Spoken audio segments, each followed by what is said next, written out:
Welcome back to It's Techie. We're here with episode 10, which is going to be an interesting one, something that I think relates to a lot of our listeners, a lot of our It's Techie community. We're going to be talking about office personalities that you will definitely meet. But before we get into that, what is the cyber word of the week, Kwame? Hey, cyber word of the week is password hygiene. And what is that? Using strong, unique passwords. That's the bottom line of password hygiene. So I'm gonna give you an analogy to bring it home. You wouldn't use one key for your house, car, and safe, would you? Nope. No, sir. So, yeah, that's it. Yeah, so stay locked up, be careful with your passwords, and check out for your own back. But let's get back into the episode because it's going to be an interesting one. And I think it's going to be one that a lot of people might have similar stories and similar sort of anecdotes that might relate to ourselves. But first, the whole reason this episode came about is because somebody reached out to us in, I believe it was the TikTok comments, regarding, I won't give you the full story, but they were struggling with the first job they've had out of university, so like a grad scheme job, and they found it that they're working with a lot of different personalities and difficult people, how they described it. So they're asking us at It's Techie, so I'm going to relate this question back to you, Kwame. How would you deal with difficult co-workers? I think for different employees, it's going to require different approaches. So I'm sure as we get through to this, you're going to hear. Yeah. So lock in, guys. That's for sure.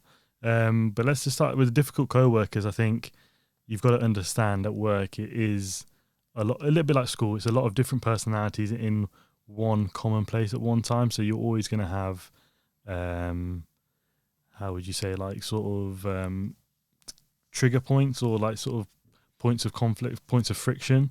So one could say different tolerance per employee. Yeah, that's for sure. So the dealing with difficult co-workers is part of work, actually. Mm-hmm.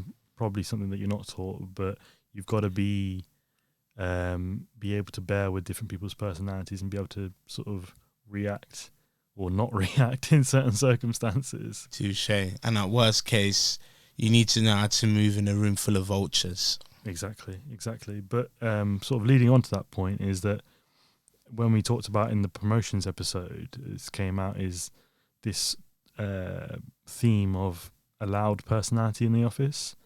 So why do we think loud people get noticed first in corporate, in tech, in law, whatever it is, in your 9 to 5? Why are loud people getting noticed first? I think it's an impression-based thing. Purely just the noise that they make. You're going to hear them first. They make themselves heard. They make themselves known.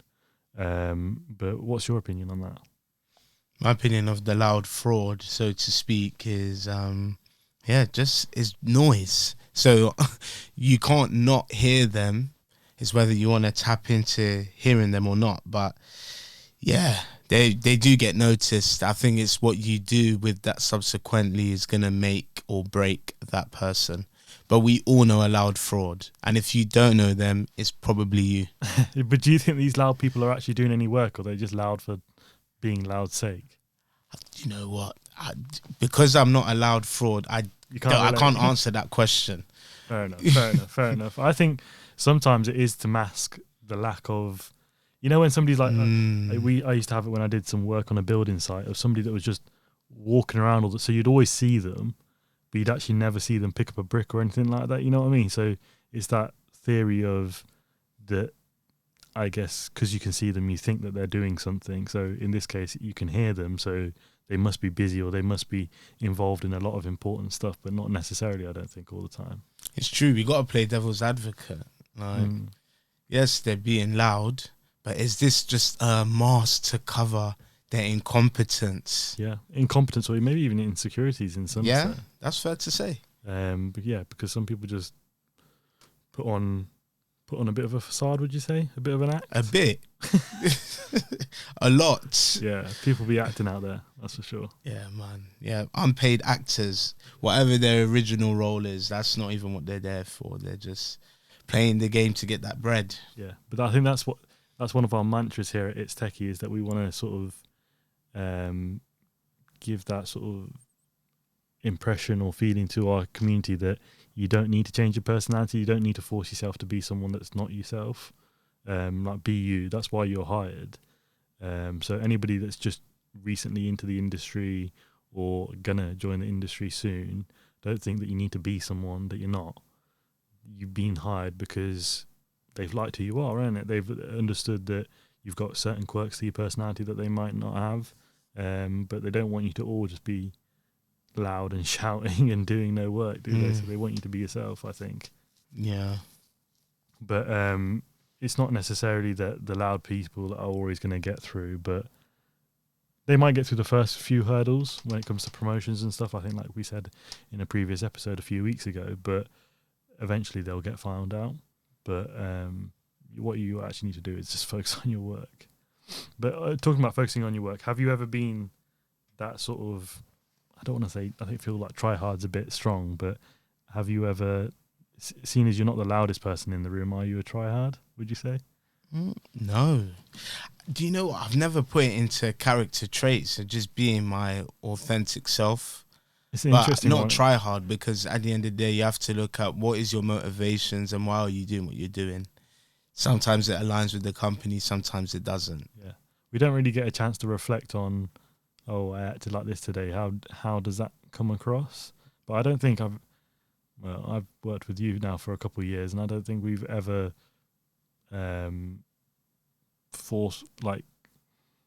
unorganically put ourselves out there, try to force ourselves into situations that we don't need to be in. Obviously, my advice to the young professionals would be to put yourself out there.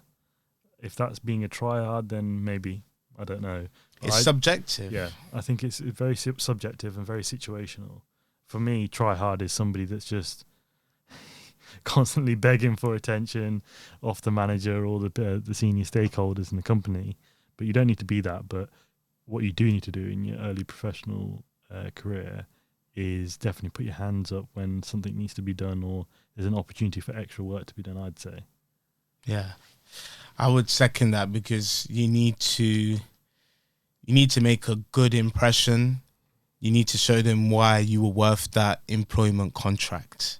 So you really need to step out of your comfort zone, ask questions, and do what you need to do. At the end of the day, some people will like it, some people won't, but you need to do what's best for you. That's the bottom line. Yeah, and obviously a lot of people are joining corporate straight out of university if they've been lucky enough to get that graduate job. But you need to be careful. Obviously, you have to be careful at university. You would have learned how to deal with different personalities and all through your academic life, being around different people. But when it's your livelihood and money at stake, then I think it becomes a different conversation. So the loud fraud, all these personalities that we're going to talk about today, we're not trying to call them out for just calling them out sake. We're trying to make our family, our community aware of these so that they can approach corporate in the best way and they can step correctly. Yeah, for sure. Yeah. So there is a topic here that we've got called manager's favorite. So what we're trying to get from this is that, are we talking being a manager's favorite? Is it a skill, or are people just putting on an act again and just playing politics? Because politics comes into a lot in corporate. It comes into a lot of different situations. But being a manager's favorite, is that something that's needed? Is it a skill that you need, or are you just playing politics just to get a leg up? Personally, I'm going to label it as politics.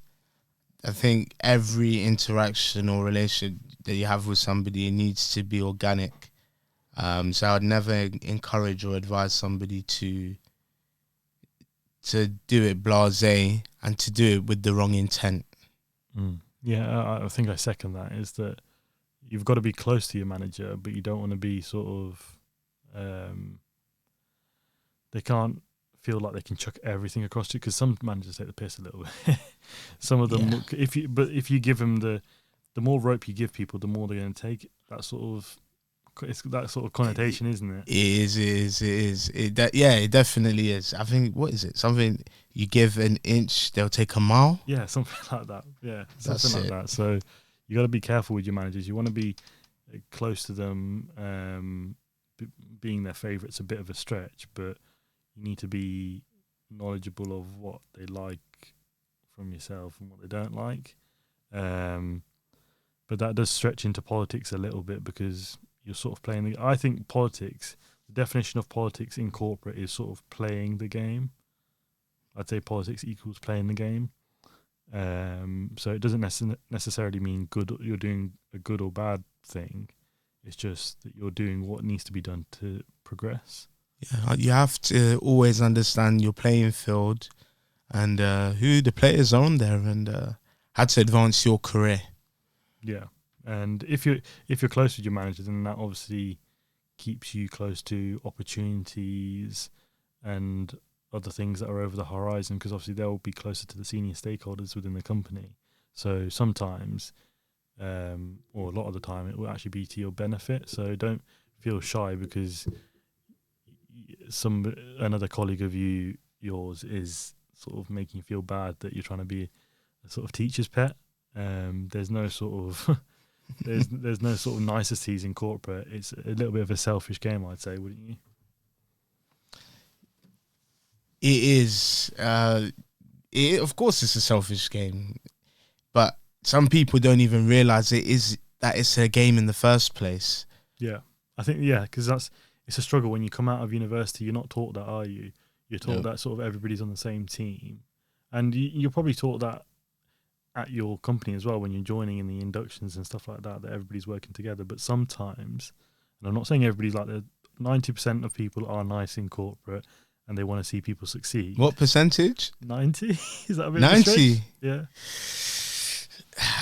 What are you saying? What's yours? Percentage-wise.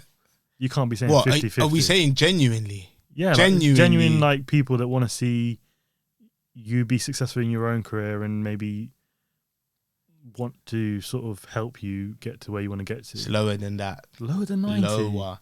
I'll be honest with you. If we're saying genuinely, I'm going to say it's less than 50%. I'm inclined to probably say that it's genuine. It's probably at... So you're saying to the people, you're saying to our audience who are getting into corporate, who are already scared of corporate, that there's more sharks out there than there are sort of nice dolphins in the water. There's more sharks ready to eat you. There is, because let me break it down though. Let me explain it. So percentage wise, I'm going to say genuinely want you to do well. I'm going to say it's probably at about 30%. Okay. And if we're going back to what you said, for the percentage to be higher, I reckon the reason why they want you to do well is because it helps them. Oh, okay. Yeah. That's an interesting. So the motivations are different. Yeah, because we talked about people being nice, but what's their real motivation? What's the motive? Are they pushing you? Because you will get. I'm glad that you talked about this, because you will get some managers that will push you to do well because it will push their own profile. So I've got you there. That's a very, very, wow, yeah. That's true, actually, people. Yeah, listen to Kwame, listen to my broski. There are people out there that are just doing, you might think that, wow, this person's really forthcoming. They're giving me the game, this, that, and the other. But lo and behold, they've got their own sort of corporate ladder that they're climbing. And yeah, that's a very interesting one. It is. So, guys, please drop it in the comments or in our community. I'd love to see what percentage you think that people are genuine in regards to how they treat you at work, and are they happy for your success or not? Yeah. Some people you won't ever get to be happy though, will you? There's always people at work that are just complaining about, they make the world seem so bleak. I think I think you could probably describe this. I'm trying to think of the best sort of phrase to describe this person. As we've talked about the loud fraud, this person's probably like something like a chronic complainer, maybe. Chronic complainer. Yeah.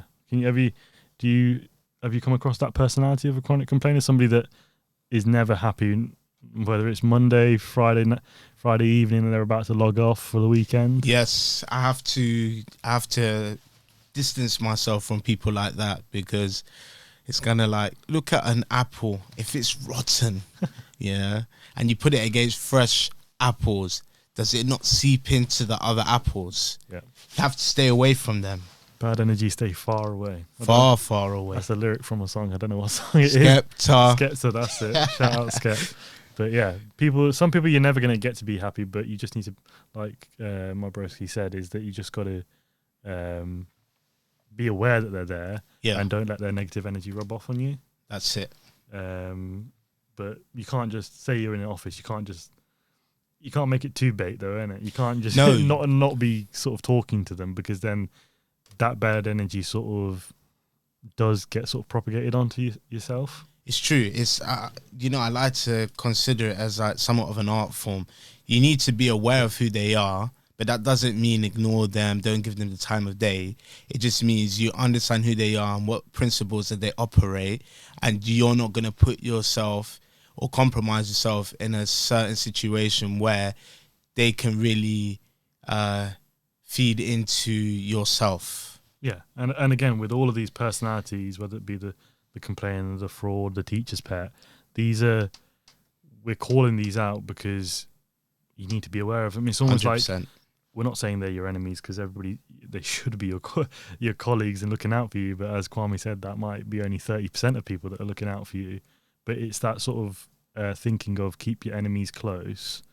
Keep your friends close and keep your enemies even closer. Even closer. Yeah, so I like that. You keep people are close in the office, in corporate, but these characters need to keep a little bit closer so you can keep an eye on them, so that only for the benefit of yourself. That's when that selfishness comes out, is that I need to make sure that this doesn't rub, because ultimately everybody's trying to impress the stakeholders and the shareholders in the company, so you can't make X person or Y person's personality make you be seen in a bad light. So yeah, definitely keep your friends close, but you keep your enemies even closer. Kash, can I cook? Go on. Okay, so I'm gonna give a simple analogy, and this is for the geeks, because I can be a geek sometimes. Talk to them. Chessboard. You must know all your pieces. You must know, for example, your pawn. On your first move on the defense, you can go up 2, and then subsequently you can only move once. If it's your knight, it can go in an L shape.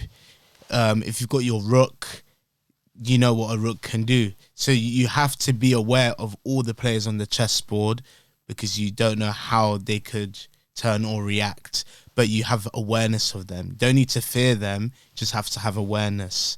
So tell me if I've cooked. No, that's facts, because you're really talking to the geeks there, because that went way over my head. I have no clue what any of these things. Where the chess heads at? Yeah, that's not me.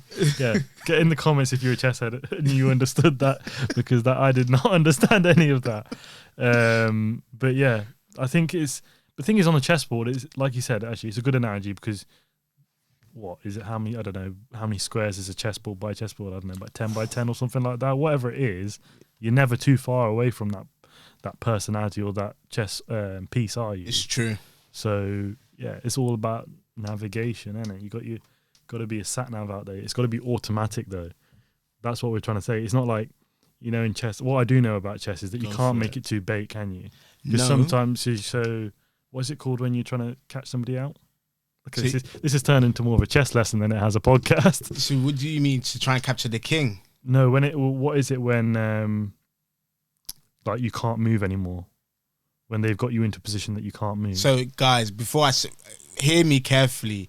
He's talking about a forked position. Yeah. Yeah. Is that what it's called? A forked position? Yeah, so that can be a maneuver where you're forked and you're just you're caught. The game ends. It just means there's not enough moves for you to do, that at some point check followed by mate is coming. So checkmate's the end goal, isn't it? Correct. But you want to checkmate the king. That's the aim of the game. Right, okay. So here, what we're talking about in corporate, how can we relate that back to our people? So I would are thinking that we're just talking about chess now, not about corporate. So what are we trying to say to our, like, especially our young professionals, because those are the guys that need the help. The main point that I want to hit home, you need to understand all players on the field. Yeah, you need to know who they are, and you need to know what they're capable of. That's it. That's the bottom line of it. If you want more of what more you need to do with that, of course, you got to listen to the further podcasts. Come on, guys. Yeah, we've talked about some of the stuff in previous ones, and we will talk about more of it in the upcoming podcast. But like we said, just get in the comments, get in our DMs.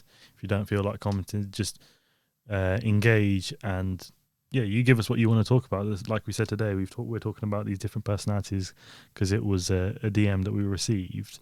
But get in our comments, shout us out, and what you guys want us to talk about. But let's move on swiftly, because this is what a personality that I wanted to talk about, because I think that this might be a little bit more like you. I'm not saying you're fully in this category, but would you say you're a little bit like a silent killer in corporate, in that you're quiet, understated, and you just perform like an underrated performer? Yeah, 100%. That's my character. I'm not looking for validation. To be honest, I don't care for validation, but it's nice. I'll be honest, it's nice to be recognized and appreciated for what you've done. But I'm just strictly focused on performing, and I'm not competing with my colleagues. I'm competing with myself. Yeah. Which I guess then you can use as a metric against your other colleagues. But that's me anyway. Well, where would you put yourself on that scale? Is that you first of all, or not?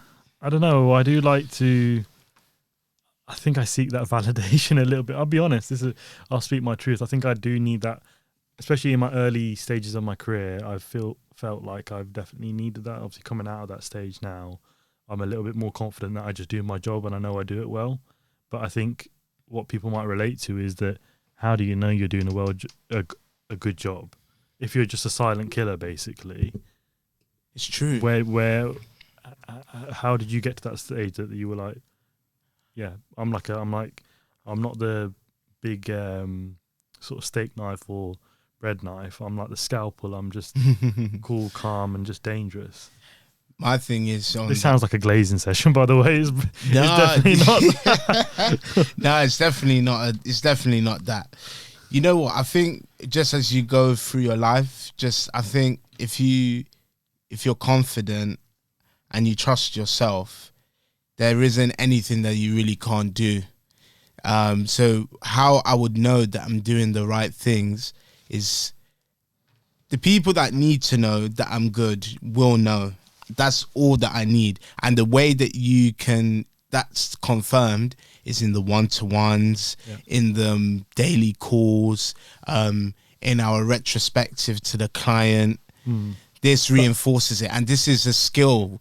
You don't need to say it. It's evident. Yeah, you're sort of talking about, like, it's not even... It is validation to a certain extent, but it's not somewhat external. It's more like a sort of internal self-validation. It has to be first. It has to be that. Or self-belief, you could call it. Of course. So you've got self-belief that you can do the job, and you're self-validated enough that you're like, yeah, I did that. You stood it, and you can stand with your chest out that, what I've delivered is good and it's always going to be good. Or if I've made a mistake, I know why I've made a mistake. Because you follow the same principles, you approach everything the same. That's it. Because even I find myself sometimes, even though I've done certain tasks already, there's sometimes where, you know what? It doesn't hurt to get verification. And that it's just good. Because sometimes you could just be like to yourself, oh, you know what? I feel comfortable in what I did because what they've suggested, or what if they've greenlit it, that confirms to me that I know what I'm doing. Yeah, that makes sense. But are you not sometimes a little bit wary? I don't want to say scared, but wary is probably the right word. That the silent killer sort of mold that we're putting you in the box. Just say we're putting you in the box of being a silent killer in terms of personality.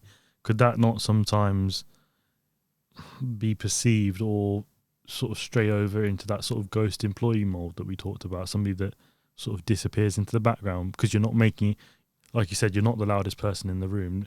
Are you not scared that sometimes just because I'm doing my job, that doesn't, because you need to get noticed to get promoted and get climb the ranks essentially. So what I'm trying to say is that yes, you're doing your job and you're doing it successfully and you're going above and beyond maybe, but because you're not screaming and shouting about how well you've done, do you sometimes feel like you become like the ghost employee that people forget about, or not? No. I would feel like the ghost employee if it's to everybody, but my thing is the people that need to know. Right. Okay. I'm content with that. So you're selective. So you're, I don't know, like your line managers or the sort of direct stakeholders, they know what you've done on a day to day, and they know what I'm on. And how do you? Good enough. Is that just by keeping them in the loop? Just for pure game. This is for the young professionals out there, because we just said you don't need to be a tryhard, but how can they keep the right people in the loop? Yeah, how they can keep them in the loop. You have to be proactive. Like sometimes one-to-ones, they don't. You have to set the one-to-ones. You can't wait for somebody to set it up for you. Be proactive and make sure the people that need to hear. And this, if you're in the office, this is actually being bold enough and just having the conversations to relevant stakeholders and just saying, oh, like, how's things going? And then that gives, they will usually, it's more than likely that they're going to ask you how you getting on, what have you been up to? This, you set up the play. Exactly. Now you need to deliver. Yeah. Come and show us the striker that you are.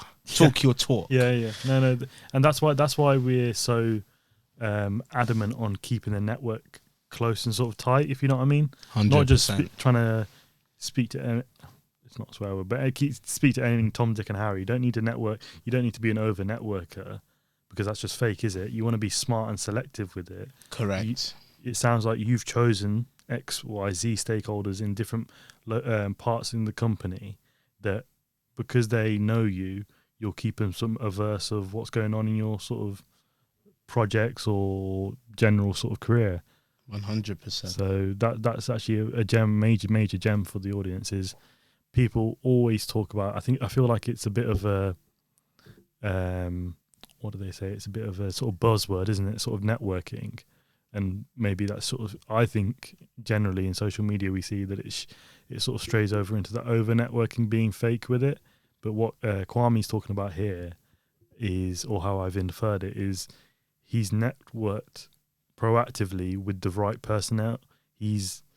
However he's done his research and he's figured out these, or it might just be on vibes, because sometimes it is, isn't it? That you can see if you vibe with a person. Some senior stakeholders you'll vibe with, they might seem like a normal human being to them, or I don't know, you might support the same football team. That might be your in. There's something silly like that.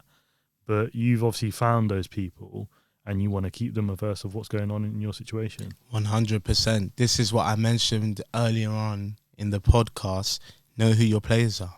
Exactly. Yeah. It's almost like we have like a this is a little like you did your chest anecdote. I want to do my anecdote now. This is talk. We have this Punjabi card game called Babbi. Okay, Babbi actually means sister-in-law, so I don't know why it's called that. But basically, it's a game of where you could, I don't know, you need probably about a minimum of 4 players, and everybody's got the deck's shuffled up. Everybody gets their cards equally spread out, and you're basically trying to get rid of your cards. Okay. But it's that sort of idea that you just said of being knowledgeable of everybody sitting around the table. We're talking about corporate here, everybody in the company, but you're aware of that. If I put the wrong card down, my Babbi players will know. If I put that card down and he doesn't have that suit or she doesn't have that suit, they can fine me. So that's almost like getting a slap on your wrist in corporate, or getting that sort of bad recommendation that you don't want. So you need to be knowledgeable of what they've got and sort of what they gravitate towards almost. Yeah. Because some people that you network with, not every story is for everybody, I wouldn't say in corporate. That's what I'm trying to say, is that you've got to be, you might tell X director a certain stage of the project, or something that happened in your project and how you approached it and what the situation was and how you handled it. But to Y director, that might mean nothing. you might be talking to a technical director over here, and you might be talking to a more like salesy guy.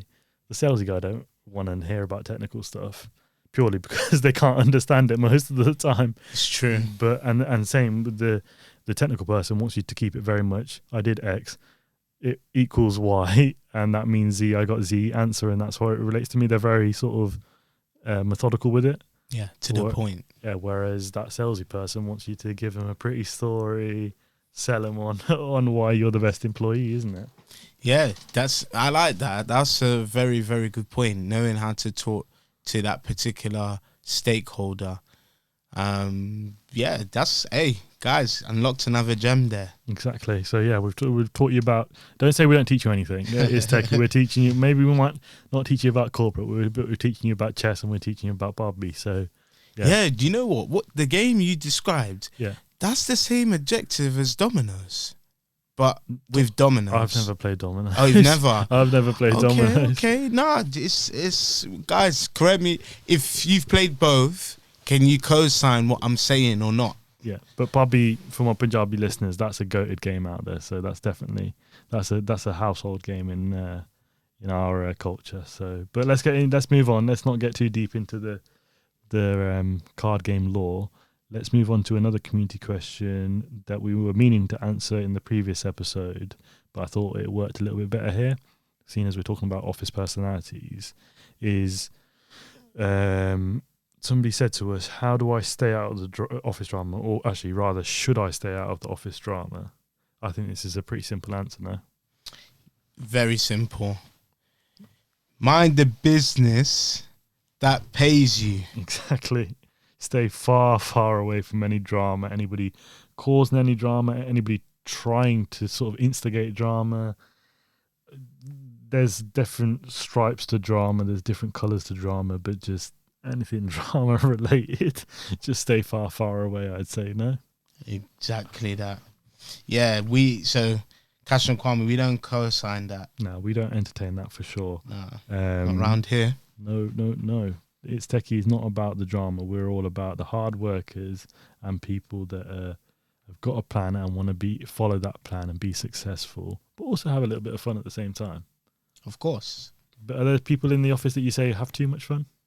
I was just in the office this past Thursday, and you sort of see these people that start to clock off for about 3:30, 4 o'clock, that are getting ready. I think they're doing their pre-game for their Thirsty Thursday run, isn't it? I feel like we see more of those now in the office than people actually working till 5:30 or 6. Given my working situation, I'm not privy to seeing that. But from the last time that I was in, it's the same. It's the same. But it's interesting you say that. I'm interested now. So it makes me think that now people are... Before, when you used to work from home, when you used to work in the office, you would work, and if there were certain people around you, you might pretend to extra work, allegedly. Yeah. So now is it got to a point where people just don't care anymore? They're gonna do what they're gonna do. Yeah, I think I think it might change for different cultures. I feel like the British culture, we're quite insulated from too much hardship, if you know what I mean. Like, we get deeper. our US audience might be listening thinking that you brothers get like 28 days guaranteed holiday or 25 day, whatever it is. You get sick pay, this, that, and the other, whereas they get no pay protections or anything like that. So, but we don't get your pay. Exactly, yeah. We're on half of your pay, but then we're not on the other side of the spectrum, which is like the what we'd call offshore workers in the East, like in the Philippines or India or places like that are getting worked like nobody's getting worked, I'd say. No, and they're not getting paid like the West, are they? So, nope. Big corporate, big conglomerates. I think they need everybody. Name them. I can't name them. We're not naming anybody. Have you not seen all these big conglomerates laying off people nowadays? I don't want to be putting my name on that firing line. But let's just end today's pod with a couple quick fire questions. You want to shoot first or shall I shoot first? Let me go. Go. Is an office bestie necessary? Yes or no? No. Is gossip harmless or dangerous? Dangerous. And are you want to eat lunch alone, or do you force yourself to be social? Alone. And on Teams, are you always camera on or camera off? Off. And then the last one, are you one of those people that has work group chats muted? I guess that No. No. Okay, fair enough. Let me shoot through those. Office besties necessary? I think it is necessary. You said no, didn't you? Mm-hmm. I'm gonna play the opposite character there. I think it is necessary. Okay. Do you think gossip is harmless or dangerous? I agree with you there. That's definitely dangerous. Like we said, drama, stay far away. Eat alone or for social? Alone. Put your headphones in, watch your Netflix series. Camera on or off? On. On. Yeah. Mr. Security, that could be a cyber breach. And then work group chats muted. Yeah, that's for sure. I don't like listening to any extra. Wait, did you say mute? Yeah, mute those work channels. Okay. Especially if it's because they be pinging off when you don't want them to ping off. So that's for sure. But let's end it there. I think that's. Yeah, we will end it there. And I guess if you manage to skip and you've just got to the end, take this. Every office has the same characters, just different names. Exactly. So just be aware. Look out for yourself. Look out for your brothers and sisters in corporate that are really there for you. But we'll be aware of those sharks in it. 100%. All right, people. Hope you enjoyed that. That was episode 10, talking about office personalities that you'll definitely meet. Be sure to like, share, subscribe, comment, all that good stuff. And join us on next week's episode. It's Techie out.